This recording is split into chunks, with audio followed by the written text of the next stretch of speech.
சில விஷயங்கள் நம்ம தவிர்த்துருக்கலாமோ அப்படின்ற ஒரு சின்ன ஃபீல் தான்.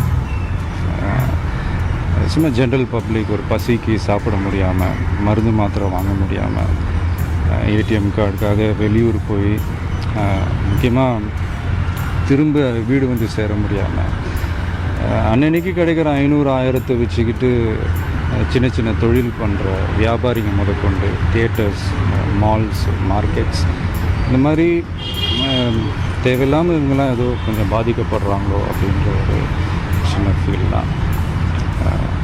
அது மட்டும் இல்லை, நான் நியூஸ்லலாம் நிறைய விஷயம் பார்த்தேன். உண்மையிலே மனசுக்கு ரொம்ப கஷ்டமாக இருந்தது. என்னென்னா, ஒரு பேத்தியோட கல்யாணத்துக்காக ஒரு பாட்டி வந்து ஒரு இடத்த விற்று அந்த பணத்தை கொண்டு வராங்க. அந்த பணம் செல்லாது அப்படின்ற அவங்க கேள்விப்பட்ட உடனே தற்கொலை பண்ணிக்கிற அளவுக்கு போயிருக்காங்க. ஒரு ஹாஸ்பிட்டலில் வந்து ஒரு நியூ பார்ன் பேபி, அந்த குழந்தைக்கு ஏதோ ஒரு பிரச்சனை, அது ட்ரீட் பண்ண முடியாமல் அந்த குழந்தை இறந்து போயிருக்கு.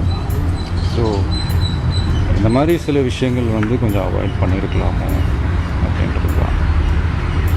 ஒரு நாட்டில் ஒரு 20% பணக்காரங்க இருப்பாங்களே, அதில் ஒரு குரூப் ஒரு சின்ன பர்சன்டேஜ் பண்ணுற தவறுகள்னால மீதி இருக்கிற 80% மக்கள் என்ன பண்ணாங்க.